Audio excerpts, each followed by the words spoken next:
Hello there. I've had a few people ask me over the last couple of days what they can do to hold the new government to account when it is finally decided on what the new government actually is.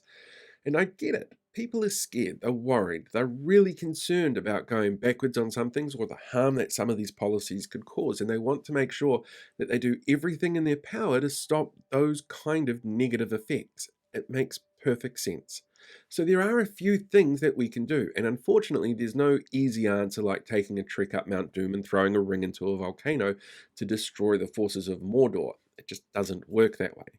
But you can lend your voice to different places, like your local union. If you have a union, for example, that's connected to the sort of work that you do or the sector that you're in, joining those unions gives them more power to be able to go back and say to politicians, hey, this doesn't work for us, or this is dangerous for us.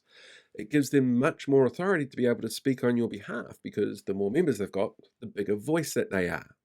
You could do something like join your local community groups. The more people who get behind a community group, the more it shows those who make the decisions around things like funding, which does tend to dry up a bit under right wing governments, that this is a really essential part to the community, that the community really supports what they do. And those voices are really important to make sure that politicians know just what it is that they are risking by cutting funding, for example. There are other littler things that you can do as well. Like everybody has connections, everybody has a voice. You might not necessarily be comfortable making content for social media platforms, but you can share it. But one of the things that you really do need to be aware of that's going to ramp up over the next couple of years is those horrible, nasty people that we saw before the elections. The ones who would show up at like my local Meet the Candidates event and laugh and dance and sing as they ran a person out in tears.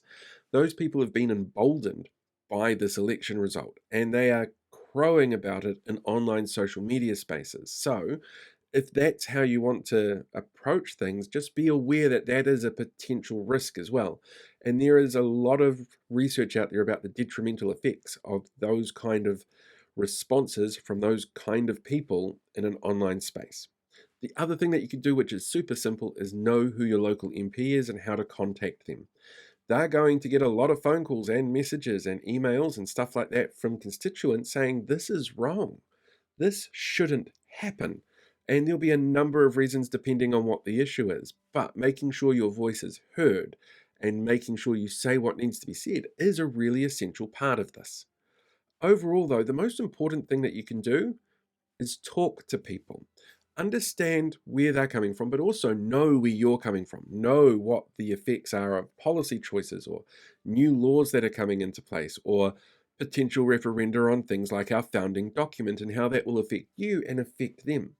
Emotions run really high when we're talking about stuff like this, but having facts and having empathy are really important tools to be able to make sure other people understand where you're coming from.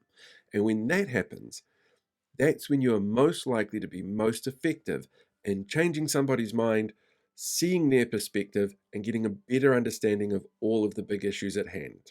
But ultimately, if you want to push back and hold the government to account, pay attention to what's going on. Listen to the people around you.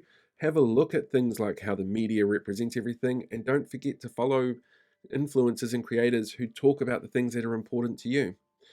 Arm yourself with the tools and the ability to talk about them.